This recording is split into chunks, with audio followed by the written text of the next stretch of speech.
സങ്കീർത്തനം 35 അധ്യായം 27 തിരുലിഖിതം. എൻ്റെ നീതി സ്ഥാപിച്ചു കിട്ടാൻ ആഗ്രഹിക്കുന്നവർ ആനന്ദിച്ച് ആർപ്പ് വിളിക്കട്ടെ. വിശുദ്ധ ലിഖിതം സകല ദൈവമക്കൾക്കും വേണ്ടി വെളിപ്പെടുത്തുകയാണ്. ദൈവികമായ ഒരു അഭിഷേകം, ദൈവികമായൊരു ഇടപെടൽ, ദൈവത്തിൻ്റെ ഒരു അത്ഭുതം, ദൈവത്തിൻ്റെ ആത്മാവിൻ്റെ ഒരു വ്യാപരിക്കൽ ആഗ്രഹിക്കുന്നുണ്ടെങ്കിൽ ആനന്ദിക്കണം, ആർപ്പ് വിളിക്കണം, പാട്ടുപാടണം, ദൈവത്തെ ആരാധിക്കണം.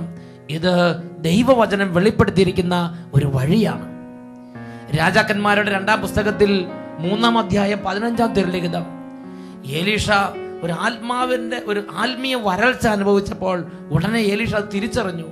ആത്മീയ പരിജ്ഞാനം ഉണ്ടായിരുന്ന എലീഷ വേഗം പറഞ്ഞു, നിങ്ങൾ ഒരു ഗായകനെ വേഗം എൻ്റെ അടുക്കൽ കൊണ്ടുവരിക. അവർ ഒരു ഗായകനെ അവരുടെ അടുക്കൽ കൊണ്ടുവന്നു. ഗായകൻ പാട്ട് പാടിയപ്പോൾ കർത്താവിൻ്റെ ആത്മാവ് എലീഷയുടെ മേൽ വന്നു. Hallelujah, hallelujah. ഈ നിമിഷങ്ങളിൽ നമ്മൾ യേശുവിൻ്റെ രക്തത്തെ ഏറ്റുപറഞ്ഞും യേശുവിൻ്റെ കുരിശുമരണത്തെ ആരാധിച്ചും യേശുവിനെ ആരാധിച്ച് പാട്ടുപാടി ദൈവത്തെ മഹത്വപ്പെടുത്താൻ പോവുകയാണ്. ഈ സമയത്ത് ഈ പാട്ട് അറിയാവുന്നവരും അറിയാത്തവരുമായ എല്ലാവരും, ഒരുപക്ഷെ വിശ്വാസമുള്ളവരോ വിശ്വാസം ഇല്ലാത്തവരാകട്ടെ, എല്ലാവരും ഈ സമൂഹത്തോട് ചേർന്ന് പാട്ടുപാടിയും സ്തുതിച്ചും ദൈവത്തെ ആരാധിച്ചുകൊണ്ടിരിക്കട്ടെ. Hallelujah, hallelujah. യേശുവിൻ്റെ രക്തം, വിടുതലിന്റെ രക്തം, യേശുവേ രക്തക്കോട്ട എനിക്ക് ചുറ്റും പടുത്തുയർത്തണമേ. കൈയടിച്ച് ദൂതന്മാരെ എനിക്ക് ചുറ്റും കാവലിനായി നൽകിയിടണമേ. എല്ലാവരും ചേർന്ന് രക്തക്കോട്ട, തിരുരക്തക്കോട്ട, രക്തക്കോട്ട എനിക്ക് ചുറ്റും പടുത്തുയർത്തണമേ. ശക്തന്മാരാ ദൂതന്മാരെ എനിക്ക് ചുറ്റും കാവലിനായി നൽകിയിടണമേ. ഉണർവോടെ രക്തം, രക്തം, യേശുവിൻ രക്തം, മോചനമേകും യേശുവിൻ രക്തം, രക്തം, യേശുവിൻ രക്തം, മോചനമേകും യേശുവിൻ രക്തം. എല്ലാവരും കൈയടിച്ച്, കുഞ്ഞുങ്ങളും മുതിർന്നവരും രോഗികളും ആരോഗ്യമുള്ളവരും എല്ലാവരും കൂട്ടായ്മയിൽ ചേർന്ന്, ഓ യേശുവേ, രക്തത്താൽ രോഗത്തിന്റെ കെട്ടുകൾ അഴിക്കണമേ. രോഗം മാറട്ടെ, തീരാവ്യാധികൾ നീങ്ങട്ടെ. രോഗം മാറട്ടെ, തീരാവ്യാധികൾ നീങ്ങട്ടെ. സൗഖ്യത്തിൻ ശക്തി എന്റെ ദേഹി നിറയട്ടെ. സൗഖ്യത്തിൻ ശക്തി എന്റെ ദേഹി നിറയട്ടെ. രോഗം മാറട്ടെ, തീരാവ്യാധികൾ നീങ്ങട്ടെ. രോഗം മാറട്ടെ, തീരാവ്യാധികൾ നീങ്ങട്ടെ. സൗഖ്യത്തിൻ ശക്തി എന്റെ ദേഹി നിറയട്ടെ. സൗഖ്യത്തിൻ ശക്തി എന്റെ ദേഹി നിറയട്ടെ. കരങ്ങൾ ഉയർത്തിയടിച്ച് രക്തക്കോട്ട, രക്തക്കോട്ട, രക്തക്കോട്ട എനിക്ക് ചുറ്റും പടുത്തുയർത്തണമേ. പ്രാർത്ഥിക്കുന്നു. ശക്തന്മാരാ ദൂതന്മാരെ എനിക്ക് ചുറ്റും കാവലിനായി നൽകിയിടണമേ. രക്തം, രക്തം, യേശുവിൻ രക്തം, മോചനമേകും യേശുവിൻ രക്തം. രക്തം, രക്തം, യേശുവിൻ രക്തം, മോചനമേകും യേശുവിൻ രക്തം. ആ ദൈവമേ, ഈ ലോകത്തുള്ള മറ്റെല്ലാ സമ്പത്തും ലോകം മുഴുവനും തന്നെയും അങ്ങയുടെ നന്മയോർക്കുമ്പോൾ ഉച്ചിഷ്ടം പോലെ ഞാൻ കരുതുകയാണ്. എന്റെ യേശു എനിക്ക് വിലപ്പെട്ടത്. ലോകം ഉച്ചിഷ്ടം പോലെ, കർത്താവ് ഒഴുകിയതും മുന്നിൽ ഉച്ചിഷ്ടം പോലെ. കർത്താവ് ഒഴുകിയതും മുന്നിൽ ഉച്ചിഷ്ടം പോലെ. നഷ്ടങ്ങൾ മൂലം നെല്ലും പതറലിനിമേലിൽ, നഷ്ടങ്ങൾ മൂലം നെല്ലും പതറലിനിമേലിൽ. കർത്താവ് ഒഴുകിയതും മുന്നിൽ ഉച്ചിഷ്ടം പോലെ. കർത്താവ് ഒഴുകിയതും മുന്നിൽ ഉച്ചിഷ്ടം പോലെ. നഷ്ടങ്ങൾ മൂലം നെല്ലും പതറലിനിമേലിൽ, നഷ്ടങ്ങൾ മൂലം പതറലിനിമേലിൽ. നന്നായി കൈയടിച്ച് രക്തക്കോട്ട, അത്ഭുത അഭിഷേകം, രക്തക്കോട്ട എനിക്ക് ചുറ്റും പടുത്തുയർത്തണമേ. അത്ഭുത അഭിഷേകം. ശക്തന്മാരാ ദൂതന്മാരെ എനിക്ക് ചുറ്റും കാവലിനായി നൽകിയിടണമേ. രക്തം, രക്തം, യേശുവിൻ രക്തം, മോചനമേകും യേശുവിൻ രക്തം. രക്തം, രക്തം, യേശുവിൻ രക്തം, മോചനമേകും കുടുംബങ്ങളിലേക്ക് യേശുവിൻ രക്തം.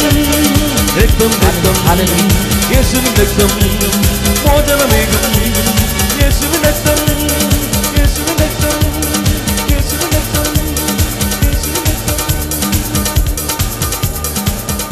എല്ലാവരും കരങ്ങൾ ഉയർത്തി ദൈവമായ കർത്താവിനെ ആരാധിക്കട്ടെ. Hallelujah, hallelujah. ഉറക്കെ സ്തുതിച്ച് ആരാധിക്കട്ടെ. ഈ നിമിഷം കുടുംബങ്ങളിൽ നിന്ന് കാലങ്ങളായുള്ള അന്ധകാരത്തിൻ്റെ കോട്ടകൾ തകരുകയാണ്. കർത്താവിനെ ആരാധിച്ചുകൊണ്ടിരിക്കട്ടെ. Hallelujah, hallelujah. ജ്ഞാനത്തിൻ്റെ പുസ്തകത്തിൽ 14-ാം അധ്യായം 22-ാം തിരുലിഖിതം, ദൈവത്തെക്കുറിച്ചുള്ള അറിവിൽ അവർക്ക് തെറ്റുപറ്റിയെന്ന് മാത്രമല്ല, സംഘർഷത്തിൽ ജീവിക്കുന്ന അവർ വലിയ തിന്മകളെ സമാധാനം എന്ന് വിളിക്കുന്നു. Hallelujah, hallelujah, hallelujah. ജ്ഞാനത്തിൻ്റെ പുസ്തകം 15-ാം അധ്യായം 2-ാം തിരുലിഖിതം, അങ്ങ് ഞങ്ങളെ സ്വന്തമായി കണക്കാക്കി എന്നറിയുന്നതിനാൽ ഞങ്ങൾ പാപം ചെയ്യുകയില്ല. Hallelujah, hallelujah. സഭാപ്രസംഗകന്റെ പുസ്തകം 11-ാം അധ്യായം 4-ാം തിരുലിഖിതം, കാറ്റ് നോക്കിയിരിക്കുന്നവൻ വിതയ്ക്കുകയോ മേഘങ്ങളെ നോക്കിയിരിക്കുന്നവൻ കൊയ്യുകയോ ഇല്ല. Hallelujah, hallelujah. എല്ലാ ദൈവമക്കളും ഹൃദയം തുറക്കട്ടെ. എല്ലാ ദൈവമക്കളും ഹൃദയം തുറക്കട്ടെ. ഓ പരിശുദ്ധാത്മാവെ സ്പർശിക്കണമേ. വചനത്തിനുവേണ്ടി ഹൃദയങ്ങളെ തുറക്കണമേ. വചനത്തിനുവേണ്ടി ഹൃദയങ്ങളെ തുറക്കണമേ. ദൈവത്തിൻ്റെ ആത്മാവിനോട് മല്ലടിക്കുന്ന, ദൈവവചനത്തിൽ മല്ലടിക്കുന്ന എല്ലാ അന്ധകാരപ്പെടുകളെയും ദുരാത്മസേനകളെയും നസറേയനായ യേശുവിന്റെ നാമത്തിൽ ശാസിക്കുന്നു, ബന്ധിക്കുന്നു, ബഹിഷ്കരിക്കുന്നു. വിട്ടുപോകട്ടെ. Hallelujah, hallelujah. യേശുവേ ആരാധന, യേശുവേ ആരാധന, യേശുവേ സ്തോത്രം, യേശുവേ നന്ദി, യേശുവേ സ്തോത്രം, യേശുവേ നന്ദി. Praise the Lord. അഭിഷേകാഗ്നി ദൈവവചന ശുശ്രൂഷയിലേക്ക് നിങ്ങൾക്കേവർക്കും യേശു ക്രിസ്തുവിന്റെ നാമത്തിൽ സ്വാഗതം. ഹല്ലേലൂയ. ഇന്ന് നാം ചിന്തിക്കുന്നത് നീതിമാനെ ഓർക്കുന്ന ദൈവം. Praise the Lord.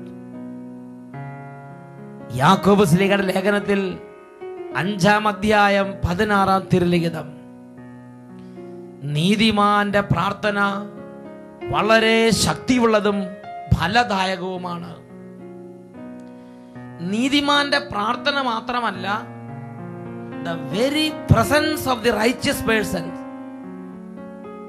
അവരുടെ പ്രസൻസ് തന്നെ, അവരുടെ സാന്നിധ്യം തന്നെ വളരെ ശക്തിയുള്ളതാണ്. ഒരുപക്ഷെ ഒരു രാജ്യത്തുള്ള എല്ലാ സമ്പത്തിനേക്കാളും ആ രാജ്യം വിലമതിക്കേണ്ട വലിയൊരു അമൂല്യ നിധിയാണ് ഒരു നീതിമാന്റെ സാന്നിധ്യം. ഹല്ലേലൂയ. ഇത് നമ്മൾ മനസ്സിലാക്കുന്നത് ഉൽപ്പത്തി പുസ്തകത്തിലെ ഒരു സംഭവത്തെ വിശകലനം ചെയ്തുകൊണ്ടാണ്. ഉൽപ്പത്തി പുസ്തകത്തിൽ ഇതാ ദൈവം സൊദോം ഗൊമോറ ദേശങ്ങളിലേക്ക് ഇറങ്ങി വരികയാണ്. അപ്പോൾ അവിടെ അബ്രാഹാം ദൈവവുമായിട്ട് സംസാരിക്കുകയാണ്. ഉൽപ്പത്തി പുസ്തകത്തിൽ 18-ാമത്തെ അധ്യായത്തിലാണ് ഈ രംഗങ്ങൾ നാം വായിക്കുന്നത്. അബ്രാഹാം ദൈവത്തിന്റെ മുമ്പിൽ നിന്ന് ചോദിക്കുകയാണ്. ഉൽപ്പത്തി പുസ്തകം 18-ാം അധ്യായം 23-ാം തിരുലിഖിതം, ദൈവമേ, ദുഷ്ടന്മാരോടൊപ്പം നീതിമാന്മാരെയും അങ്ങ് നശിപ്പിക്കുമോ? നഗരത്തിൽ 50 നീതിമാന്മാരുണ്ടെങ്കിൽ അങ്ങ് അതിനെ നശിപ്പിച്ചു കളയുമോ? ദൈവം അബ്രാഹത്തിന് വെളിപ്പെടുത്തി കൊടുക്കുകയാണ്, 50 നീതിമാന്മാരുണ്ടെങ്കിൽ ഞാൻ നശിപ്പിക്കില്ല. പിന്നെ 40 പറഞ്ഞു, 30 പറഞ്ഞു, 20 പറഞ്ഞു, 10 പറഞ്ഞു. അപ്പോഴും ദൈവം പറയുകയാണ്, 10 നീതിമാന്മാർ ഈ പട്ടണത്തിലുണ്ടെങ്കിൽ ആ 10 നീതിമാന്മാരെ പ്രതി ഈ പട്ടണം ഞാൻ നശിപ്പിക്കുകയില്ല. ഉൽപ്പത്തിയുടെ പുസ്തകം 18-ാം അധ്യായം അതിൽ 32 തിരുലിഖിതം, കർത്താവ് അരുളി ചെയ്തു, 10 പേരെ പ്രതി ഞാൻ അത് നശിപ്പിക്കുകയില്ല. എന്നാൽ ഒരു 10 നീതിമാന്മാർ പോലും ആ പട്ടണത്തിൽ ഇല്ലാത്ത വിധം ആ പട്ടണത്തിലെ മനുഷ്യര് ദുഷ്ടതയിലും അക്രമത്തിലും പൂണ്ടു കിടന്നത് കൊണ്ട് സൊദോം ഗൊമോറ പട്ടണങ്ങൾ ചാമ്പലാക്കപ്പെട്ടു. അഗ്നിയും ഗന്ധകവും പെയ്തിറങ്ങി ആ പട്ടണങ്ങൾ ചാമ്പലാക്കപ്പെട്ടു, സമൂലം നശിപ്പിക്കപ്പെട്ടു എന്ന് വിശുദ്ധ ലിഖിതത്തിൽ നാം വായിക്കുകയാണ്. പ്രിയപ്പെട്ട സഹോദരങ്ങൾ, ചിന്തിച്ചു നോക്ക്. ആ നാശത്തിന് തൊട്ട് മുമ്പ് അവിടെയുള്ള ഭരണാധികാരി ഈ വരാനിരിക്കുന്ന നാശത്തെക്കുറിച്ച് അറിഞ്ഞിട്ട് ആ ഭരണാധികാരി ദൈവസന്നിധിയിലേക്ക് ചെന്നിട്ട് പറയാന്ന് ചിന്തിക്ക്, ദൈവമേ, ഈ പട്ടണത്തിൽ ഒരുപാട് സ്വർണ്ണമുണ്ട്, ഞങ്ങൾ ഒരു 1000 കിലോ സ്വർണം അങ്ങയുടെ മുമ്പിൽ വെക്കാം, ഈ ഒരു 1000 കിലോ സ്വർണം കൊണ്ട് ഒരു പള്ളി പണിത് തരാം, ഈ പട്ടണത്തെ നശിപ്പിക്കരുത് എന്ന് പറഞ്ഞാൽ ഈ സ്വർണം കൊണ്ട് ഈ പട്ടണത്തെ നേടിയെടുക്കാൻ അവർക്ക് കഴിയുമോ? അവിടുത്തെ ഭരണാധികാരി പറയുന്ന വിചാരിക്കും, ഞങ്ങൾക്ക് ഇവിടെ 100,000 എഞ്ചിനീയർമാരുണ്ട്, അവരെ കൊണ്ട് ഇതാ അങ്ങയുടെ തിരുസന്നിധിയിൽ അനുസ്മരിക്കണമേ എന്ന് പറഞ്ഞാൽ ആ പട്ടണത്തെ നാശത്തിൽ നിന്ന് രക്ഷിക്കാൻ കഴിയുമെന്ന് നിങ്ങൾ വിചാരിക്കുന്നുണ്ടോ? അവിടെയുള്ള ഭരണാധികാരി ദൈവസന്നിധിയിലേക്ക് ആ ദേശത്തുള്ള എല്ലാ മികവുറ്റ നേതാക്കന്മാരെ കൊണ്ടുവന്ന്, ദൈവമേ 1000 ലീഡർമാരുണ്ട്, ഈ ലീഡർമാരെ പ്രതി നശിപ്പിക്കരുതേ എന്ന് പറഞ്ഞാൽ ആ ദേശത്തെ നാശത്തിൽ രക്ഷിക്കാൻ കഴിയുമോ? പ്രിയപ്പെട്ട സഹോദരങ്ങളെ, സ്വർണത്തിനോ വെള്ളിക്കോ മനുഷ്യന്റെ മറ്റെന്തെങ്കിലും സമ്പാദ്യത്തിനോ ഈ വരാനിരിക്കുന്ന മനുഷ്യന്റെ അതിക്രമങ്ങൾ മൂലം ഒരു ഭൂമുഖത്തിന്റെ മേൽ, ഒരു രാജ്യത്തിന്റെ മേൽ, ഒരു ദേശത്തിന്റെ മേൽ, ഒരു വംശത്തിന്റെ മേൽ, ഒരു കുടുംബത്തിന്റെ മേൽ വരാനിരിക്കുന്ന തകർച്ചയെ മനുഷ്യന്റെ കഴിവിന്റെ മേന്മ കൊണ്ടോ, മനുഷ്യന്റെ നല്ല പ്രൗഢിയുള്ള അന്തസ്സിന്റെ, മനുഷ്യന്റെ പ്രത്യേകമായ സമ്പത്ത് കൊണ്ടോ, മനുഷ്യന്റെ എന്തെങ്കിലും മഹിമ കൊണ്ടോ തടയാൻ കഴിയും എന്ന് വിശുദ്ധ ലിഖിതം നമുക്ക് ഉറപ്പ് തരുന്നില്ല. എന്നാൽ വിശുദ്ധ ലിഖിതം ഒരു കാര്യം വെളിപ്പെടുത്തുന്നുണ്ട്. അവിടെ ഒരു നീതിമാനുണ്ടെങ്കിൽ, അവിടെ 5-10 നീതിമാന്മാരുണ്ടെങ്കിൽ, ദൈവമേ 10 നീതിമാന്മാരുണ്ട്, ഈ 10 നീതിമാന്മാരെ ഓർക്കണമേ എന്ന് പറഞ്ഞാൽ ഈ 10 നീതിമാന്മാരെ പ്രതി ആ പട്ടണത്തിന്റെ മേൽ, ആ രാജ്യത്തിന്റെ മേൽ ചൊരിയാനിരിക്കുന്ന വലിയ തിന്മകൾ ആ രാജ്യത്ത് നിന്ന് വിട്ടുപോകും എന്ന് തിരുലിഖിതങ്ങളിലൂടെ നമുക്ക് വെളിപ്പെട്ട് കിട്ടുകയാണ്. ഹല്ലേലൂയ. ഇതിനെക്കുറിച്ച് പുതിയ നിയമത്തിലും നമുക്കൊരു പ്രബോധനം ലഭിക്കുന്നുണ്ട്. പുതിയ നിയമത്തിൽ മത്തായിയുടെ സുവിശേഷത്തിൽ 13-ാമത്തെ അധ്യായം അതിൽ 24 മുതൽ 30 വരെയുള്ള തിരുലിഖിതങ്ങളിലാണ് ഈശോ ഈ ഉപമ വെളിപ്പെടുത്തുന്നത്. അവിടെ കളകളുടെ ഉപമയാണ് ഈശോ അവതരിപ്പിക്കുന്നത്. ഇതാ ഒരു കൃഷിക്കാരൻ, യജമാനൻ വിത്ത് വിതച്ചു, എന്നാൽ ശത്രു വന്ന് അതിൻ്റെ ഇടയിൽ കളകൾ വിതച്ചു, വളർന്നു. ഇതാ ഗോതമ്പ് ചെടിയോടൊപ്പം കളകളും വളർന്നു നിൽക്കുന്നു. അപ്പോൾ വേലക്കാർ വന്ന് യജമാനോട് പറഞ്ഞു, യജമാനനെ, അയ്യോ യജമാനനെ, നമ്മൾ നല്ല വിത്തല്ലേ വിതച്ചത്, ഇതാ കളകളും കൂടി വളർന്നു നിൽക്കുന്നു. ഉടനെ യജമാനൻ പറഞ്ഞു, അത് ശത്രു ചെയ്തതാണ്, അത് ശത്രു ചെയ്തതാണ്. ഉടനെ വേലക്കാർ പറഞ്ഞു, ഞങ്ങൾ വേഗം പോയി ആ കളകളെല്ലാം പറിച്ച് കത്തിച്ചു കളയട്ടെ എന്ന് ചോദിച്ചു. അപ്പോൾ യജമാനൻ പറഞ്ഞു, സോറി, നിങ്ങൾ തിരക്ക് കൂട്ടരുത്.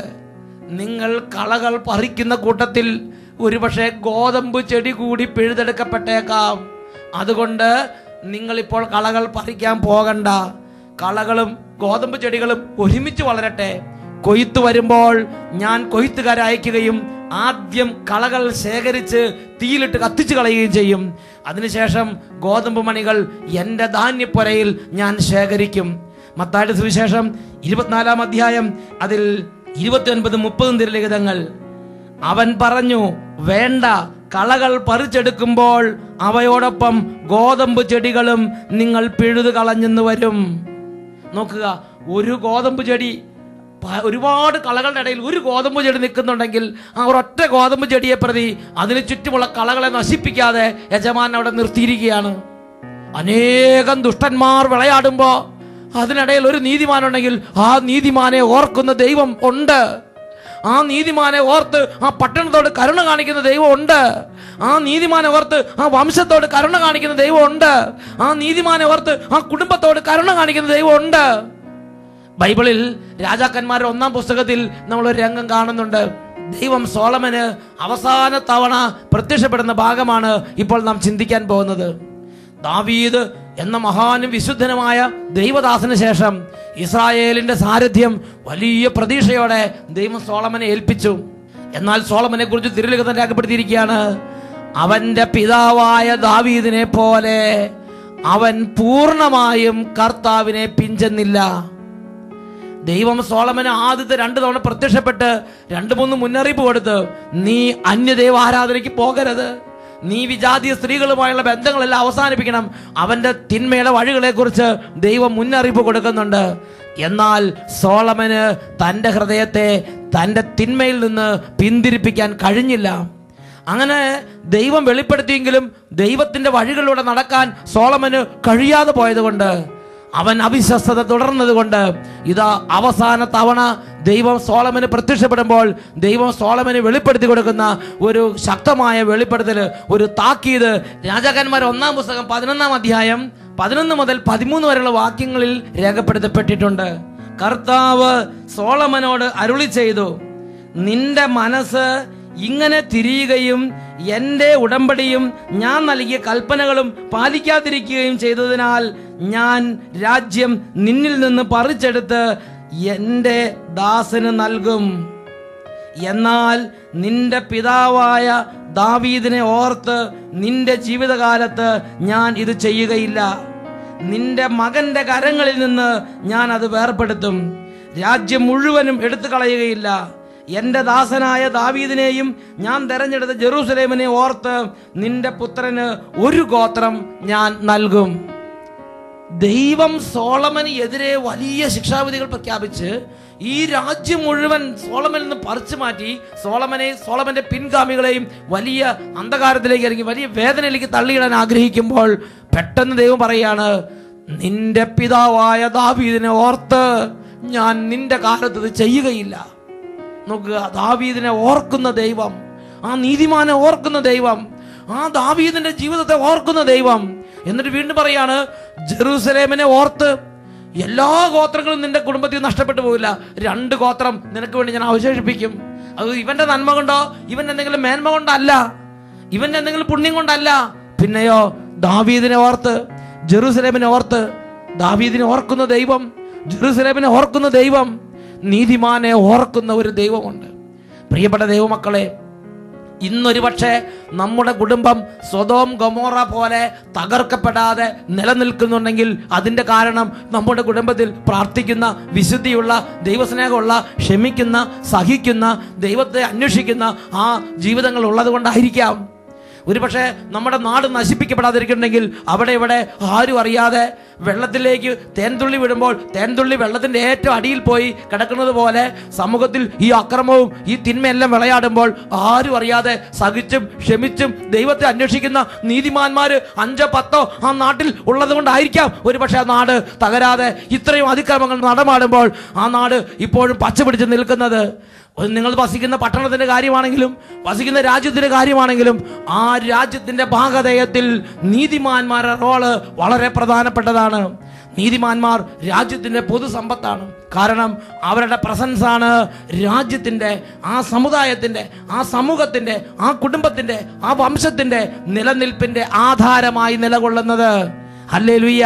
നമ്മുടെ കുടുംബത്തിൽ ഒരുപാട് ദുഷ്ടന്മാരും ഒരുപാട് അക്രമികളും ഒരുപാട് തോന്നിവാസികളും താന്തോന്നികളും വഷളന്മാരും വെറിയന്മാരും വിളയാടുമ്പോൾ, കൂത്താടുമ്പോൾ, ജഡത്തിന്റെ വെറിക്കൂത്തുകൾ മുഴുകുമ്പോൾ അതിൻ്റെ തക്കതായ ശിക്ഷ ആ കുടുംബത്തിലേക്ക്, നിങ്ങളുടെ ജീവിതത്തിലേക്ക് വരുന്നില്ലെങ്കിൽ ഇതൊന്നും ദൈവം കാണുന്നില്ല, ഇതൊന്നും ദൈവം അറിയുന്നില്ല.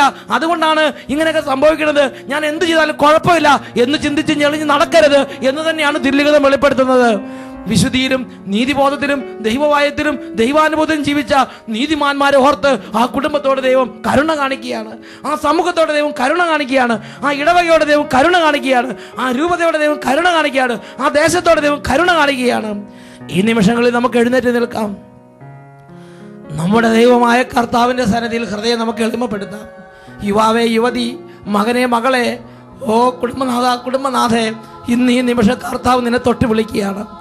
യാതൊരു ലഗാനുമില്ലാതെ പടക്കളത്തിലേക്ക് പായുന്ന കുതിരയെ പോലെ എന്നെ ആരും പഠിപ്പിക്കണ്ട, എന്നെ ആരും ഉപദേശിക്കണ്ട, എനിക്കറിയാം എൻ്റെ വഴി.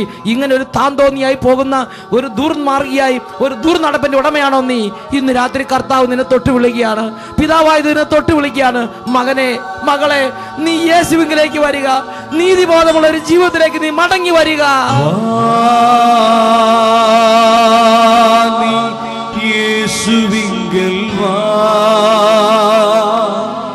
നിൻ ഹൃദയത്തിലവനിടം താ, നിൻ ഹൃദയത്തിലവനിടം താ. പിതാവേ,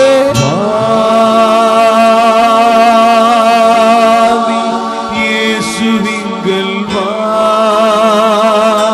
അപ്പാ, ഹൃദയത്തിലവനിടം താ, നിൻ ഹൃദയത്തിലവനിടം താ. നീതിമാനെ ഓർത്തിടുന്ന ദൈവം പിതാവേ, വീണ്ടും നീതിമാനായി വന്നിടുമേ വാണി. എന്റെ ദൈവത്തിന് നീതിമാനായി ജീവിക്കണം. നീതി നീതിമാനെ ഓർത്തിടുന്ന ദൈവം വീണ്ടും നീതിമാനായി വന്നിടുമേ വാനിൽ. പിതാവേ, പാപി നിന്നെ വിളിക്കുന്നു താതൻ. അപ്പാ, നിന്റെ പാപം വിട്ടു വന്നിടുക വേഗം.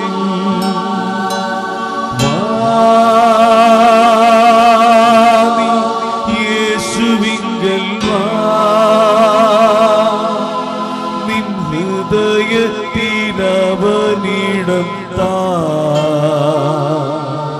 നിൻ ഹൃദയത്തിലവനിടം താ. നിൻ ഹൃദയത്തിലവനിടം താ. കരങ്ങൾ ഉയർത്തി ഒരിക്കൽ കൂടെ സ്തുതിക്കട്ടെ. Hallelujah, hallelujah. ഓ ദൈവമേ, ഇപ്പോൾ ഈ വചനം കേട്ടുകൊണ്ടിരിക്കുന്ന കുടുംബങ്ങളിലേക്ക്, സമൂഹങ്ങളിലേക്ക്, ഓരോ മകനിലേക്കും മകളിലേക്കും തിരിച്ചറിവിൻ്റെ ആത്മാവിനെ അഭിഷേകമായി കടുക്കണമേ കർത്താവേ. യേശയ്യ 29:24 തെറ്റിലേക്ക് വഴുതിപ്പോയവർ നീതിമാന്മാരുടെ വിവേകത്തിലേക്ക് മടങ്ങി വരും, പിറുപിറുത്തിരുന്നവർ ഉപദേശം സ്വീകരിക്കും. Hallelujah, hallelujah, hallelujah. യേശുവേ, ആരാധന, ആരാധന, ആരാധന. ഓ ദൈവമേ, ഇപ്പോൾ ഈ സമൂഹത്തിൽ തൻ്റെ ഇഷ്ടനിർവഹണത്തിന് വേണ്ടി പാപത്തിൽ ബന്ധിച്ചിട്ടിരിക്കുന്ന ഓരോ മകനെയും മകളെയും പാപത്തിൻ്റെ കെട്ടുകളിൽ നിന്ന് യേശുനാമത്തിൽ വിടുവിച്ച് പ്രാർത്ഥിക്കുന്നു. Hallelujah, hallelujah. തിന്മയുടെയും അന്ധകാരത്തിൻ്റെയും വാശിയുടെയും വെറുപ്പിൻ്റെയും തന്നിഷ്ടത്തിൻ്റെയും ഏകാധിപത്യ സ്വഭാവത്തിൻ്റെയും അരൂപികളും ശക്തികളും യേശുവിന്റെ നാമത്തിൽ ഓരോ മകനിൽ നിന്നും ഓരോ മകളിൽ നിന്നും ഇപ്പോൾ വിട്ടുമാറിപ്പോവട്ടെ. Hallelujah, hallelujah. യേശുവേ, ആരാധന, ആരാധന. യേശുവേ, ആരാധന, ആരാധന. യേശുവേ, ആരാധന, ആരാധന. യേശുവേ, ആരാധന, ആരാധന. യേശുവേ സ്തോത്രം, യേശുവേ നന്ദി, യേശുവേ സ്തോത്രം, യേശുവേ നന്ദി. Praise the Lord. ഹല്ലേലൂയ.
റോമാലേഖനം 10-12 തിരുലിഖിതം.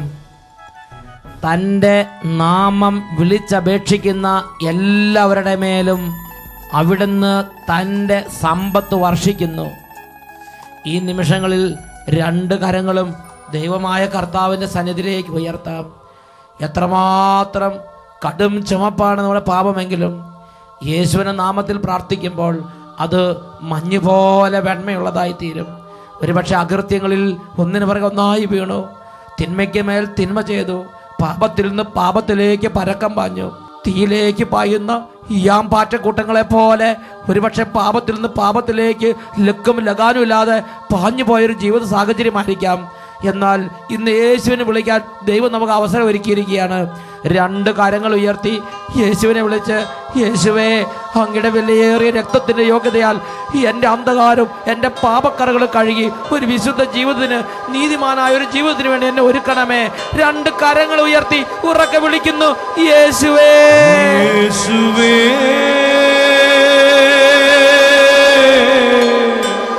യേശുവേ, നിൻ തിരുരക്തത്താ കഴുകണമേ എൻ്റെ കൊടും പാപങ്ങൾ.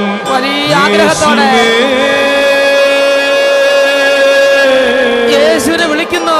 യേശുവേ നിൻ തിരുരക്തത്താൽ കഴുകണമേ എൻ്റെ കൊടും പാപങ്ങൾ. കഴുകണമേ കഴുകണമേ എൻ്റെ കൊടും പാപങ്ങൾ. കഴുകണമേ കർത്താവേ. കഴുകണമേ എൻ്റെ കൊടും പാപങ്ങൾ.